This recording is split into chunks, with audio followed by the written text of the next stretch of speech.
अब उसने कहा था कि ये भी एक गुड क्रिएटिविटी है कि जब आप आते हो तो आप अकेले हो, जब आप जाते हो तो आप अकेले हो। और इसी एक कॉन्सेप्ट को लेके उसने बेसिकली वन का कॉन्सेप्ट जो है वो इंट्रोड्यूस करवाया था। और उसके साथ ही उसकी जो बुक है वो फोर में उसने इस चीज़ का नोशन भी बताया था। अब इसकी जो फेमस कोर्स और एनालॉगी है कि आपने जो इसमें बताया कि बेसिकली मॉडल ऑफ रियलिटी है क्या, वजह क्या है रेस्ट ऑफ रियलिटी की, तो उसके अंदर हमारे पास जो आता है वो सोल ही आता है कि सोल जो है वो किस तरह से है और ये कब कैसे बना, इसका काम क्या है, ये किस तरह से वर्क करता है, और ये एक सिंगल है। ठीक है, ये इसका अपना मोस्ट इम्पोर्टेंट स्कीमा था।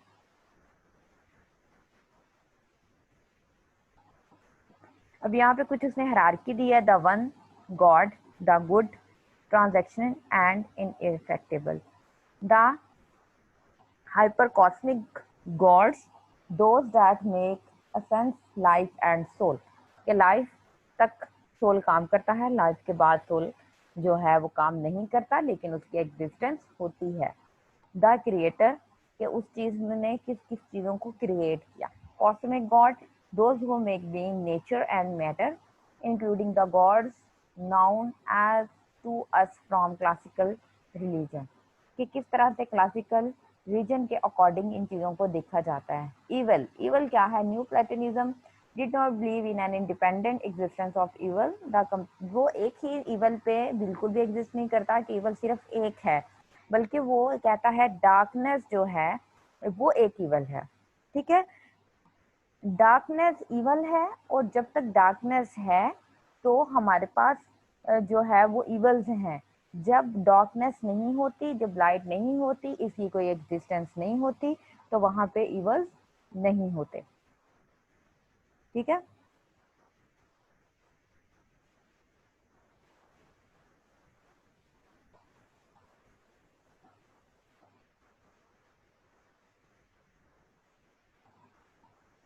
Return to the one.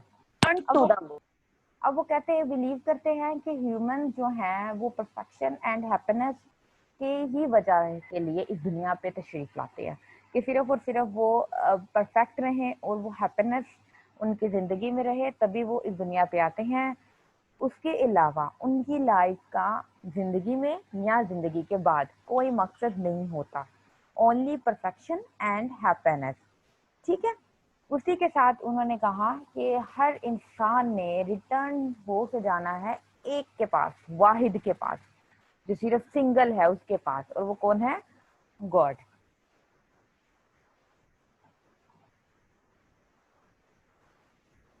New Platonism ने जो है वो बिलीव किया था कि pre existence immorality of the soul. Moral क्या होता है और इमोरलिटी क्या होती है? कि मोरालिटी होती है कि आप जो है वो गैर फानी हो। ठीक है, अब हमारे पास प्री एग्जिस्टेंस क्या है कि ये पहले मौजूद थी। बात वही है जो बार बार रिपीट होगी कि सोल पहले मौजूद था, लेकिन वो बाद में भी लाफानी है। इमोरलिटी क्या है? लाफानी, के वो बाद में भी मौजूद होगा। ह्यूमन सोल जो है वो कंसिस्ट करता है, ठीक है, वो इरेशनल सोल और हायर रैशनल सोल के साथ। इरेशनल सोल क्या होते हैं? वो लोग जो वाकई ही क्रिएटिव हैं, जो वाकई अपने सोल को यूटिलाइज कर रहे हैं, जो वाकई ही चीज़ों को बेहतरीन बनाने के लिए ज़िंदगी में जदोजहद करते हैं। कहते हैं हम एक वर्ड कि हम सिर्फ और सिर्फ दुनिया में एक एम के अकॉर्डिंग जो है ना अपनी लाइफ को स्पेंड करते हैं। जब हमारी लाइफ का कोई एम नहीं होगा तब तक हमारी लाइफ का होना बिला मतलब के बेमकसद है। इसी तरह से हर इंसान को जब अल्लाह ताला ने पैदा किया है तो कोई ना कोई एम के साथ, चाहे वो कोई मेंटली इल है, चाहे वो कोई मेंटली हेल्दी है, चाहे वो इरेशनल है, चाहे वो रैशनल है। इरेशनल सोल जो है वो आपको लोअर कंसीडर किया जाता है, और जो रैशनल सोल होते हैं वो आपको हायर कंसीडर करते हैं। ठीक है, बेसिकली ये सारी पावर्स आपके सोल्स की हैं, और ये सोल को पावर कौन देता है? आपका गॉड। Islamic Neoplatonism. अब इस्लामिक न्यू प्लेटनिज्म ने जो 3 मेजर रीजंस हैं prominence of Neoplatonic influences in historical Islamic world, इसमें उन्होंने बेसिकली ये बताया था कि अरबिक ट्रांसलेशन के साथ इन्होंने पैराफ्रेजिंग की थी न्यू प्लेटनिज्म वर्क की, जो कि वहाँ रियलिटी बेस्ड था और उसको अवेलेबल किया गया था इस्लामिक स्कॉलर्स के पास। ये एक ग्रीक कॉपीज थी जिनमें उन्होंने बताया था कि मुस्लिम्स जो हैं वो इन इम्पोर्टेंट सेंटर्स को जो है वो देखते हैं, या इन इम्पोर्टेंट सेंचुरीज में वो इन चीज़ों को देखते हैं कि ग्रीक सिविलाइजेशन जो है उसने इसके न्यू प्लेटनिज्म के इस कॉन्सेप्ट को बहुत ज़्यादा अहमियत दी, जिसकी वजह से मुस्लिम वर्ल्ड में भी इसको बहुत ज़्यादा जो है वो शोहरत दी गई, जो कि इजिप्ट और सीरिया तक इसकी थी।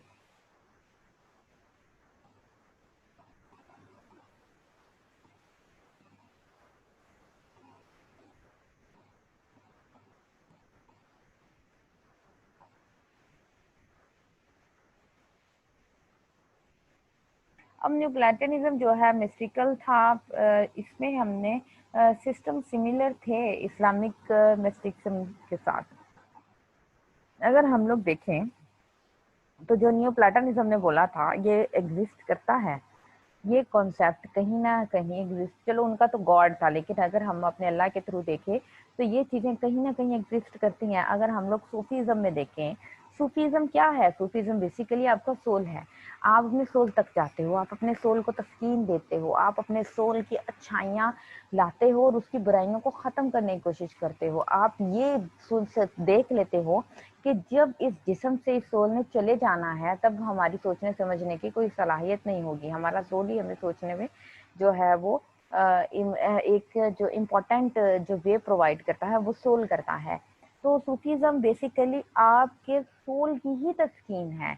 सूफीज़म में जब आप अपने अल्लाह की तरफ लग जाते हो तो वो चीज़ें आपको इस दुनिया में आने से पहले और इस दुनिया में जाने के बाद वो दोनों को तस्कीन देता है, वो सुकून देता है, वो विजडम प्रोवाइड करता है। बेसिकली सूफीज़म भी ऐसा ही था जिस तरह से न्यू प्लेटनिज्म ने अपने कॉन्सेप्ट को इंट्रोड्यूस करवाया। अब यहाँ पे इन्होंने कुछ दिया है, the one equal the good equal God, ठीक है।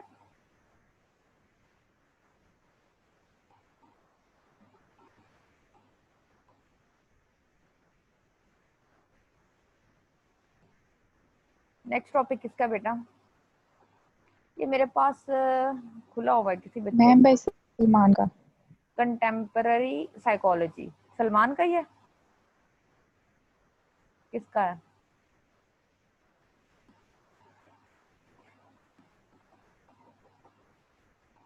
चलो ये कंटेम्पररी पढ़ लो।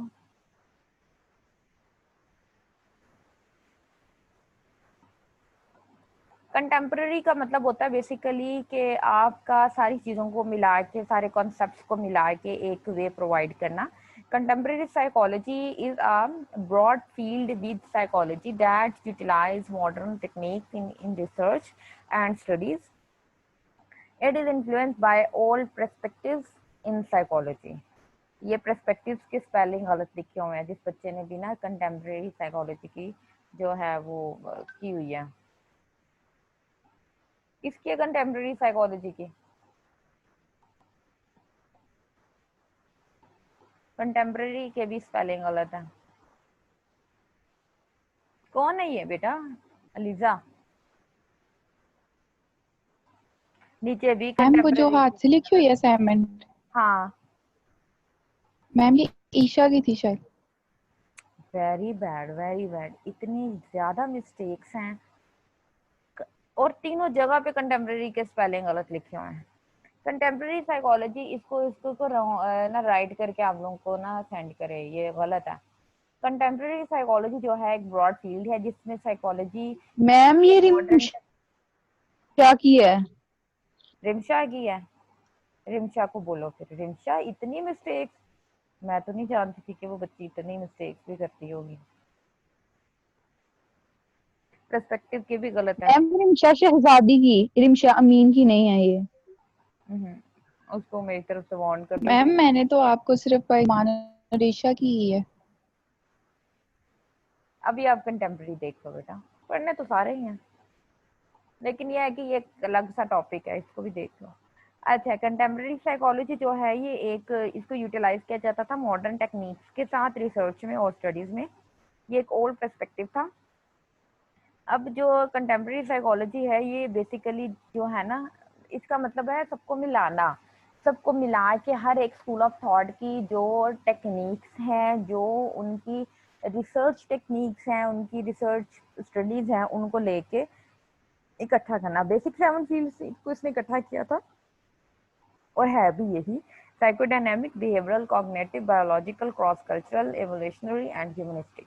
साइकोडायनेमिक को आप बहुत अच्छी तरह से जानते हो। साइकोडायनेमिक को फ्रॉइड ने इंट्रोड्यूस करवाया था और उसका सिर्फ और सिर्फ फोकस था इंसान के जो है वो बेसिक नीड्स पे, और उस बेसिक नीड में सिगमंड फ्रॉइड ने सबसे ज़्यादा जो फोकस किया है वो किया है सेक्स पे। ठीक है, और उसके अंडरलाइन जो बिहेवियर्स हैं, जो फीलिंग्स हैं, बेसिकली हुड भी ऐसी ही थी कि उसका अपना वह बहुत ज़्यादा स्ट्रिक्ट था और उसका अपनी माँ के साथ बहुत ज़्यादा अटैचमेंट थी। ठीक है, अब कंटेम्परेरी में आपको साइकोडायनेमिक का जो अच्छा लगता है उसके सारे कॉन्सेप्ट में से उसका थीम देना है। थीम समझते हो? उस दिन भी जब मैंने सब बच्चों के टेस्ट चेक किए हैं तो कई बच्चों ने तो डिटो कॉपी छापा हुआ है। मैंने आपको छापने को नहीं बोला था, मैंने आपको कहा था मुझे थीम चाहिए, क्योंकि जितनी भी हम लोग फिलोसफी पढ़ेंगे ना उसमें बेसिकली हम लोग थीम्स को यूज करेंगे। हम लोग वही एज इट इज नहीं उठा के मार सकते। हाँ, जो मॉडर्न साइकोलॉजी के स्कूल ऑफ थॉट हैं वो आपको उस तरह से ही करने पड़ेंगे जिस तरह से मैंने आप लोगों को बताया था। ठीक है, अब बिहेवियरल जो है ये सारे का सारा रिसर्च पे है। इसमें क्लासिकल कंडीशनिंग है, ऑपरेंट कंडीशनिंग है, पॉजिटिव रीइंफोर्समेंट है। हमारे पास जो है ऑपरेंट कंडीशनिंग में जिसमें हम लोगों ने पनिशमेंट को देखा, जिसमें हम लोगों ने टेक्निक्स को देखा, हम लोगों ने नेगेटिव रीइंफोर्समेंट को देखा, positive punishment, negative punishment, token economy देखा, एक्सटेंशन को देखा, शेपिंग को देखा। ठीक है, ये सारी टेक्निक्स हैं, सिर्फ इनके नाम ही कर लेना। कॉग्निटिव, कॉग्निटिव बेसिकली हमारे पास एक क्लस्टर है, हमारे पास एक अम्ब्रेला टर्म है जिसमें हमारे पास थिंकिंग है, रिमेम्बरिंग है, लर्निंग है, लैंग्वेज है, जिनको हम लोग किस तरह से यूटिलाइज कर सकते हैं। बायोलॉजिकल में है हमारे पास कि ये हमारे थॉट्स को, हमारी फीलिंग्स को, हमारे बिहेवियर को देखती है कि हमारी थॉट्स किस तरह से हमारी बायोलॉजिकल कंडीशन को ख़राब करती हैं। अगर आपको आइडिया हो तो हमारे पास जो स्ट्रेस है, अभी तो खैर आप इनिशियल स्टेप पे हो, अगर आप आगे आगे पढ़ोगे तो आप ये देखो कि आपकी जो सोचें हैं आपकी सेहत को कितना खराब करती हैं। वो अच्छी सोचें हैं, वो बुरी सोचें हैं। बहुत शुक्रिया बाबू। आपकी अच्छी सोचें हैं, आपकी बुरी सोचें हैं, वो आपको किस तरह से डिस्ट्रॉय करती हैं, आपकी बॉडी को, आपकी किडनी को, आपकी स्टमक को। ठीक है, और बेसिकली बहुत ज़्यादा लोगों, हम ये कहते हैं कि डायबिटिक जो एक बीमारी है ये बहुत मीठा खाने की वजह से होती है, बल्कि ये बिल्कुल एक रॉन्ग सी परसेप्शन है, या ये इसको बहुत ही रॉन्ग मैं समझती हूँ। बेसिकली डायबिटिक लोग ज़्यादा सोचने की वजह से जो है वो डायबिटिक होते हैं, ना कि वो बहुत ज़्यादा मीठा खाने की वजह से होते हैं। तो बेसिकली सोचें जो हैं वो आपकी बायोलॉजिकल एस्पेक्ट्स को डिस्ट्रॉय करके रख देते हैं, और इस कदर डिस्ट्रॉय कर देती हैं कि आपकी सोच भी वहाँ तक नहीं जा सकती। बहुत से लोगों को मैंने सोचों की वजह से किडनी को फेल होते देखा है। ठीक है, अपनी सोचों को हेल्दी रखो, पॉजिटिव रखो, बेहतरीन रखो, अपने अल्लाह पे भरोसा रखो, उससे दुआएं करो। बेहतरीन से बेहतरीन की सोच आपको हमेशा प्रोडक्टिव बनाती है, हमेशा आपको आगे लेके जाती है। समझ रहे हो?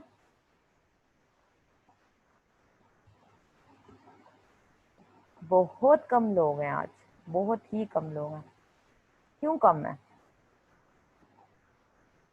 हम्म, मैम अभी तो थे 17, पता नहीं लेफ्ट हो गए हैं। क्यों?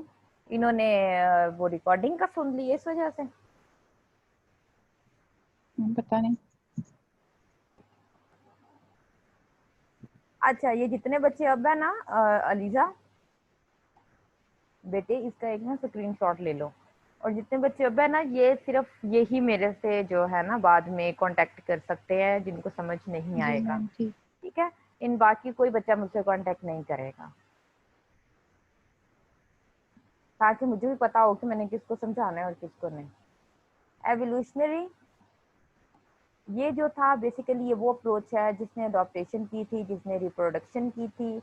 नेचुरल सिलेक्शन पे आप लोग अगर सोचो तो हमारे पास एक नेचुरल सिलेक्शन का वो है, कॉन्सेप्ट है कि जो है हमारे पास हम पहले जो है वो चिंपैंजी थे, या मतलब कि वो उनके अकॉर्डिंग के हमारे पास क्रिएटिविटी नहीं थी, हम लोग जंगलों में रहते थे, हम बंदरों की तरह ज़िंदगी गुजारते थे।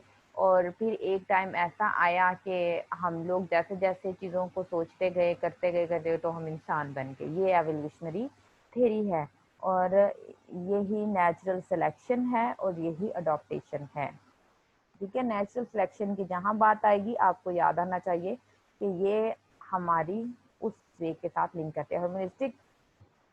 ह्यूमनिस्टिक साइकोलॉजी बेसिकली जो है हमारी एक बहुत ही इम्पोर्टेंट और बेहतरीन कॉन्सेप्ट इसने दिए थे कि हर इंसान की हमें बुराइयों पे फोकस करने की बजाय या बुराइयों पे डिस्कशन करने की बजाय हमें उसकी पॉजिटिविटी पे फोकस करना है, ठीक है। Issues in contemporary psychology study of consciousness, sleep, wake, stress, casuals, dreams, stimulus, deprivation, meditation, hypnotic, extrasensory perception, stimulation studies. Study of conscious क्या है कि आपने कि आपका मेंटल लेवल, ठीक है, आपका अनकॉन्शियस और अनकॉन्शियस। अनकॉन्शियस आपकी ज़िंदगी के वो वाक़यात जो कि आपकी प्रॉब्लमेटिक हैं, जो कि अनडिज़ायरेबल हैं, जो कि शेमफुल हैं, जो कि चाइल्डहुड हैं, वो सारे आपके अनकॉन्शियस नॉलेज में मौजूद हैं। स्लीप वेक कैजुअल्स, अगर आप अपने स्लीप टाइमिंग को बेहतर करते हो, आप अपने आप को 24 आवर्स में स्लीप वेक रिदम शिफ्ट्स को बेहतरीन बनाते हो, तो आपका जो रिदम है या आपका जो क्रिएटिविटी है वो बेहतर होती है। जब तक आप अपनी नींद को पूरा नहीं करते आप कुछ अच्छा नहीं कर सकते। ड्रीम्स क्या है?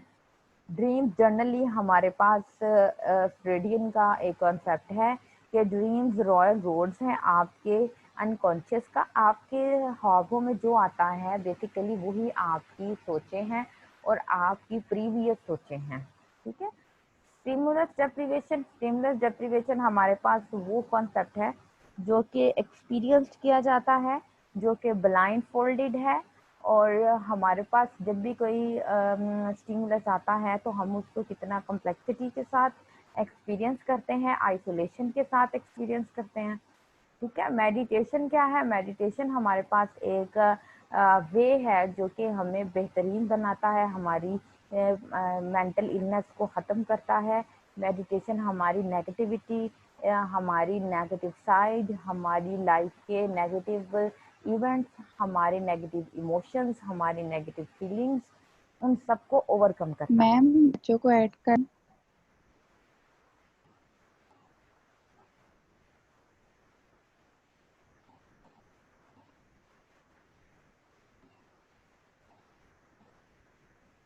सलमान, ये नहीं था? हिप्नोटिक हमारे पास हिप्नोटिज्म भी एक हमारे पास ऐसा वे है जो कि हमें अनकॉन्शियस तक लेके जाता है, लेकिन हिप्नोटिक हर इंसान नहीं कर सकता। हिप्नोटिज्म को करने के लिए हमारे मसल्स का, हमारा अपने आप पे इतनी ग्रिप हो तो हम किसी दूसरे इंसान को अपने जो है कंट्रोल में कर पाए, ठीक है। हिप्नोटिज्म जो है ये बेसिकली इतना इम्पोर्टेंट इशू है कि हम इसको जो है वो जो नेगेटिव इफेक्ट्स जो है ना उसको ये निकाल देता है। हिप्नोटिज्म में headache, anxiety, drowsiness, creation of dizziness, नहीं, क्रिएशन ऑफ फॉल्स मेमोरीज और डेजीनेस। अब हिप्नोटिज्म जो है ना बेसिकली वो आपकी हर चीज़ को बेहतरीन बना देता है।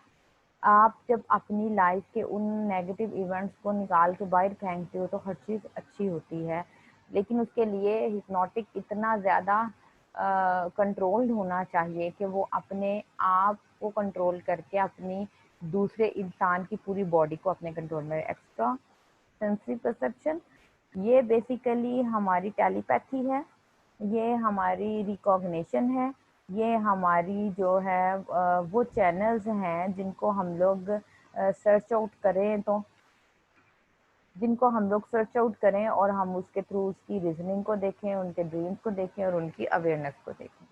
ठीक है। उसके बाद है स्टिमुलेशन। स्टिमुलेशन होता है किसी भी चीज़ को एक्टिवेट करना, किसी भी चीज़ को इतना कर देना है कि वो आगे से उस काम को करने के लिए कनेक्ट रहे, उस चीज़ को करने के लिए, उस चीज़ को फिलअप करने के लिए अपने आप को जारी रखे। ठीक है। अब लोग जब अपने आप को स्टिमुलेट कर लेते हैं तो उनके लिए किसी भी काम को करना या उस एम को या उस गोल को अचीव करना आसान हो जाता है। बेसिकली स्टिमुलेशन आपको एक न्यू वे देती है।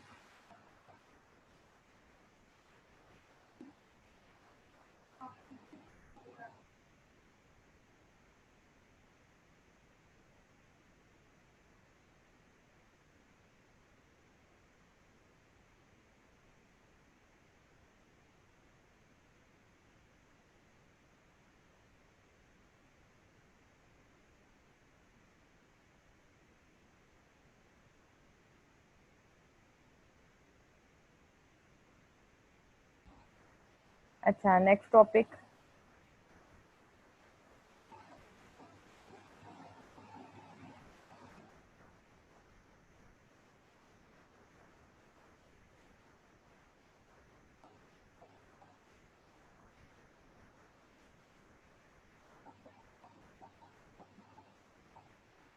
रिनाइसेंस क्या होता है? रिनाइसेंस हमारे पास कोई भी नया वक्त, कोई भी ऐसी चीज जो कि न्यू आए, मतलब कि किसी भी चीज का न्यू आना, उसको हम लोग रिनाइसेंस बोलते हैं। ठीक है।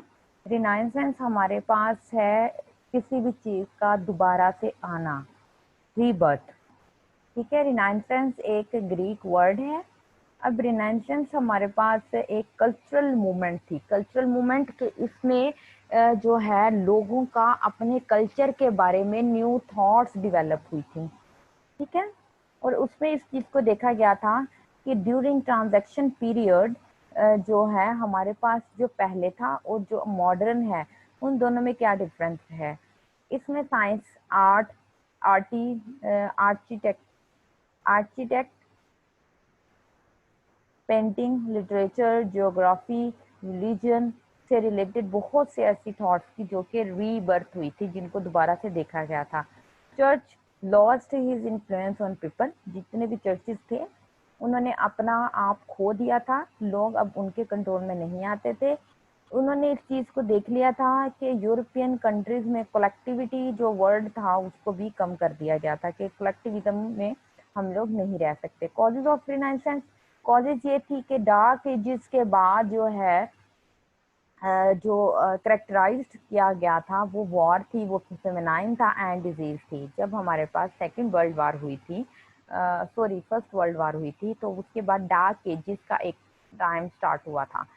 डार्क एजेस की करेक्टरिस्टिक्स की वजह से हमारे पास तीन चीज़ों को बहुत ज़्यादा नुकसान हुआ था, कि वार की वजह से फेमिनिन एंड डिजीज, बहुत से लोगों में इस चीज़ का जो है वो देखा गया था कि जब जंग हुई तो उसके बाद लोग मेंटली तौर पे इल हो गए। During the dark ages humanistics emerge, humanism जो है उस वो बहुत ज़्यादा इमर्ज हुआ था।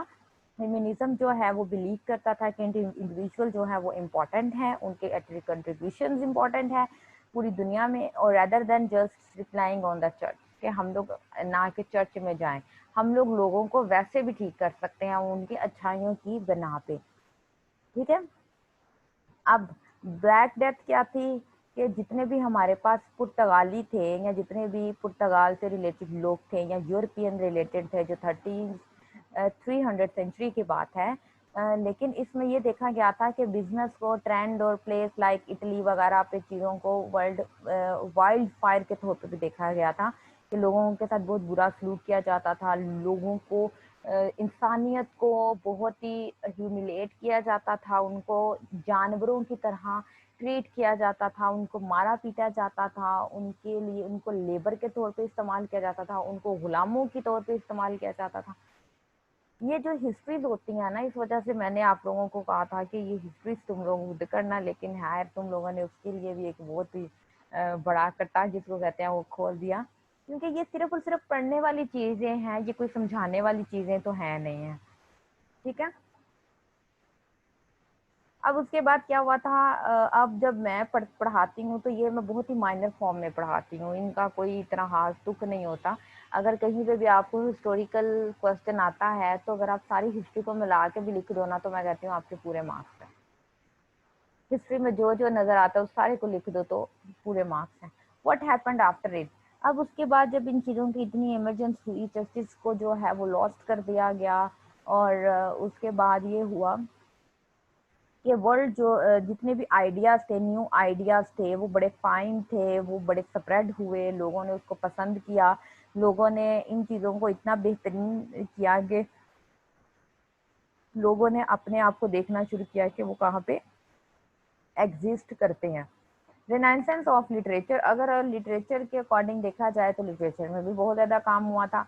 लिटरेचर को प्रोमिनेंट किया गया था, कॉमेडी रिलेटेड ड्रामास को देखा गया था, एरिस्टोटल और प्लाटो के जितने भी चीज़ें थी उनको कंपाइल किया गया था, उसको ड्रामा की शक्ल दी गई, लिटरेचर पे काम किया गया। ये 50th सेंचुरी की बात है। जर्मन जो थे उन्होंने ट्रांसलेट करना शुरू कर दिया बाइबल, क्योंकि जर्मन फ्रांस एक बहुत बहुत ही पुरानी तहजीबें हैं, जर्मनी और फ्रांस।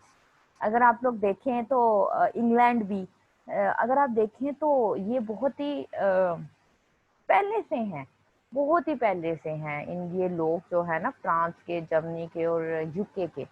और इन लोगों ने बहुत ज़्यादा स्ट्रगल की है, इन्होंने वर्ल्ड वार 1 और वर्ल्ड वार 2 में बहुत नुकसान उठाया है, तभी आज ये अपनी पीक्स पे हैं। जिन जिन कंट्रीज ने वर्ल्ड वार 2 में बहुत ज़्यादा जो है वो मतलब कि वो क्या उसको बोलते हैं, बहुत रिस्क लिया ना, जिन्होंने, जिनके लोग बहुत ज़्यादा गए, जिनकी इकोनॉमी तबाह हो गई, जिनका बहुत ज़्यादा नुकसान हुआ, आज वही कंट्रीज इस टाइम सबसे पीक पे जा रही हैं। ठीक है।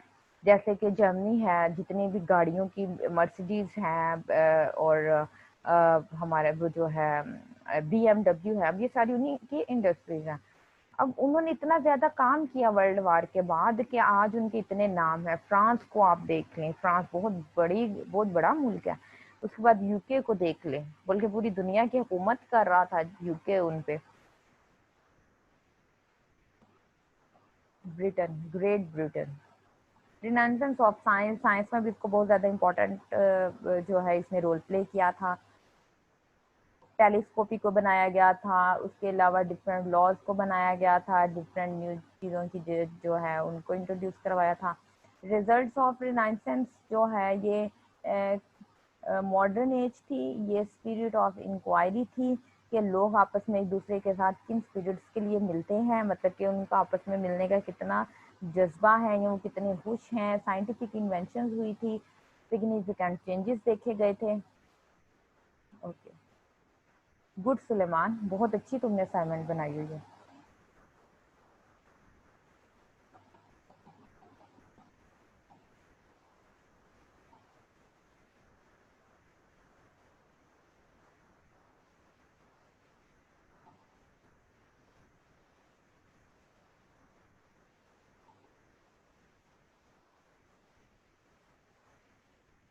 Changes of church, changes to church. अच्छा, चर्च में लोगों ने चेंजेस करने शुरू कर दिए। ठीक है। मेन आइडिया जो था वो ये था, रेवोल्यूशन हो गई थी। मार्टिन लूथर जो था, इसने प्रोटेस्ट की थी over abuses in the Catholic church to the founding of Protestant churches. अब जब उन्होंने चर्च को लॉस्ट करना शुरू कर दिया तो रेवोल्यूशन क्या हुई कि मार्टिन जो था उसने जो है वो प्रोटेस्ट की, अब्यूजेस। कैथोलिक था, कैथोलिक भी एक फिरका है ये क्रिश्चियंस का। Why it matters now. और उसके बाद 50th of the nearly 1/50 of the Christians in today world are Protestants, मतलब कि बहुत से क्रिश्चियंस ने प्रोटेस्ट की थी जब चर्च को उन्होंने लॉस्ट किया था। Terms intelligence, a later Renaissance popes begins the practice of selling them in order to meet financial needs. Indulgence would not only be pardon for sins but also pardon of sins not। अब जो ये एक उन्होंने एक terms दी हुई हैं, basically ये सिर्फ और सिर्फ क्रिश्चियनिटी से रिलेटेड थी कि हमारे पास गुनाह है तो गुनाह कैसे हैं, गुनाह की वजह से ही हमें दुनिया में मुश्किलात का सामना करना पड़ता है, हमारे पास ऐसे कौन सी हमारी बुरी चीज़ें हैं जो हमें जो है बुराई की तरफ लेके जाती हैं, वो बाहर ही पड़ी है, हमें बुराई की तरफ लेके जाती हैं। What is reformation? रिफॉर्मेशन क्या है? रिफॉर्मेशन का मतलब होता है एक चीज को दोबारा से फॉर्म किया जाना। Reformation was a major movement with in western Christianity in 16th century. European जो थे वो इस चीज को देखते थे कि जो न्यू मूवमेंट स्टार्ट हो गई है चर्चिज से रिलेटेड, वो हमारे उनके पास एक बहुत बड़ा, कैथोलिक के पास बहुत बड़ा चैलेंज था कि वो इन सब चीज़ों को कैसे ओवरकम करे और इन सारी चीज़ों को, ये जितने भी एरर्स हैं, अब्यूजेज हैं, इनको किस तरह से कम किया जा सके। Causes of the reformation political, ठीक है, पॉलिटिकल रिलेटेड जो चीज़ें हैं उनको ठीक किया गया था। Economic jealousy of the church wealth, के लोग इकोनॉमिकली जो चर्च मतलब के होते हैं ना कि लोग अपने बिजनेस को चलाने के लिए, मनी को चलाने के लिए, जैसे कि अगर हमारे में देखा जाए तो वो कहते हैं जी मस्जिद बननी है मदरसे के नाम पे, या पैसे दे ले लोगों से लेते हैं, लोगों के घरों से खाने खाते हैं, ये जितने भी मौलवी टाइप मतलब के हजरात होते हैं, ठीक है। और ये एक बड़ा एक इम्पॉर्टेंट वे था कि उनका जो जेलसी ऑफ चर्च वेल्थ थी ना वो कम हो गई। इंटेलेक्चुअल जो वे था वो प्रोडक्टिविटी या वो जो चर्च से रिलेटेड एट्रीब्यूशन थे, एटीट्यूड थे, वो कम हो गए थे। उसके अलावा चर्च अब्यूज स्टार्ट हो गए, वर्ल्ड लाइजनेस स्टार्ट हो गई, न्यूपिटिज्म स्टार्ट हो गया। न्यूपिटिज्म जो है basically appointing of relatives to church positions, कि जितने भी लोग उसमें पोजीशन पे थे या जितने भी लोग उन के लिए काम कर रहे थे, बेसिकली उनको बहुत ज़्यादा नुकसान उठाना पड़ा। Luther challenges to church, Luther ने चर्च को दोबारा से उनकी हैसियत दिलवाने के लिए बहुत ज़्यादा स्ट्रगल की थी। लूथर के जो पेरेंट्स थे वो एक लॉयर थे, वो एक मॉन्क था एंड अ टीचर। मॉन्क का मतलब होता है कि मतलब कि उसने अपना आप चर्च के लिए वक्फ कर दिया हुआ था। और लूथर का जो वर्क था वो 15 से ले 17 तक था, और ये 500 ईयर्स तक जो है वो स्ट्रगल करता रहा था। 500 years ago जो है, इसने अक्टूबर 31, 1517 उनको जो है एक small town monk Martin Luther march up to the castle church में ये पैदा हुआ था, ठीक है। उसके बाद उसने जो जो पोजीशंस ली थी वो उन्होंने नीचे बताई हैं कि उसने स्कॉलर्स को के साथ डिबेट की इन इश्यूज के बारे में कि आप चर्च के बारे में क्या प्रोटेस्ट कर सकते हैं। उसने जितने भी काम हुए उनको फिर रिफॉर्म करने की कोशिश की, उसने पॉलिटिकल वेज को यूज़ किया, उसने जो है इंकरेज किया रिफॉर्म करने के लिए कि चर्च के लिए एफर्ट्स पुट की उनको बेहतरीन बनाने के लिए। उसके बाद है लूथर टीचिंग। लूथर ने लोगों को जो है वो पढ़ाना शुरू कर दिया कि हमारे पास जो भी चीज़ें आती हैं वो गॉड गिफ्ट फॉरगिवनेस की वजह से आती हैं, ये हमारे गॉड का गिफ्ट होता है कि हम लोग अपने आप को माफ़ी दिलवा के अपनी ज़िंदगी को अब भी और आने वाले वक्त में बेहतर बना सकें।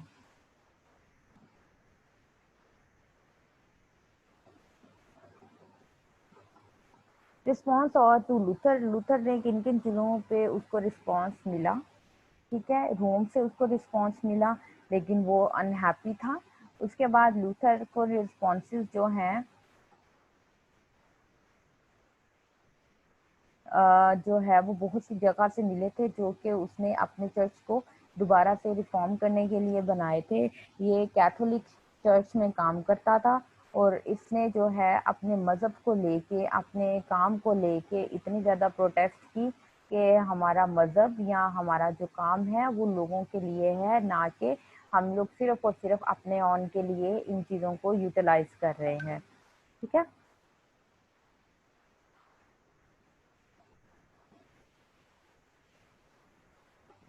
उसके बाद बेटा सेंड करो।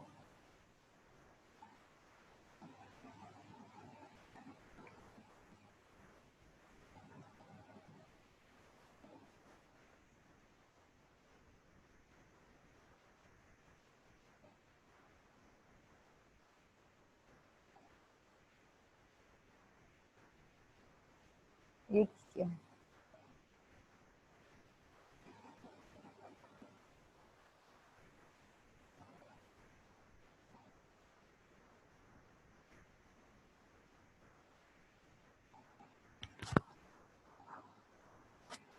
आपको आइडिया हो रहा है कि ये कुछ समझने वाली ज्यादा चीजें नहीं है।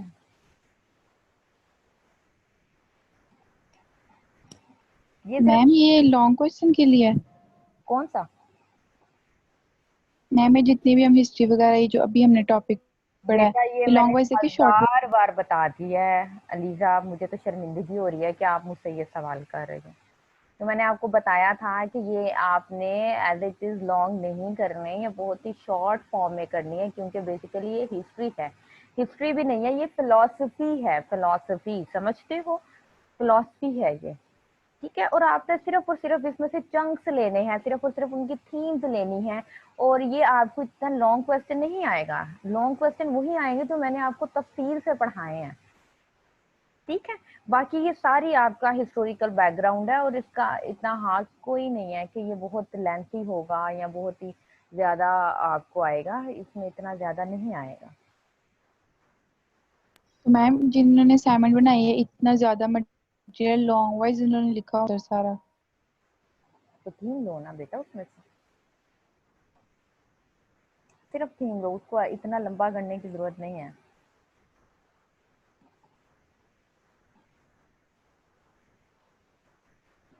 ये तुम लोगों ने पढ़ नहीं लिया हुआ?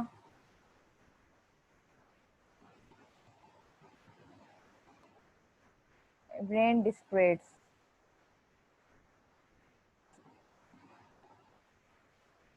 रेन डिस्क्रेट्स हम लोगों ने पढ़ना था अभी। ठहरो, हाँ जरा।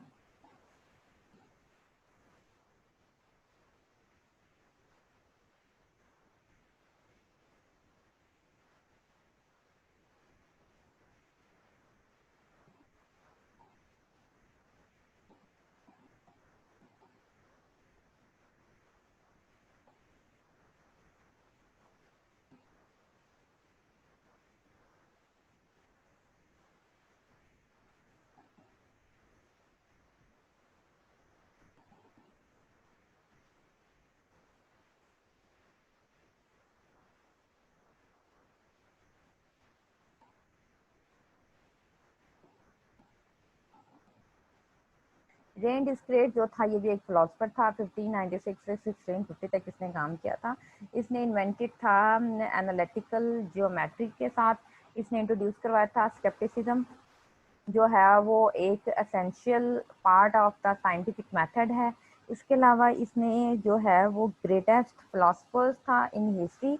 इसका एनालिटिकल ज्योमेट्री जो था वो एक ट्रीमेंडस कंसेप्चुअल ब्रेक थ्रू था। उसने जो है वो सेपरेट किया था ज्योमेट्री को अलजेब्रा से।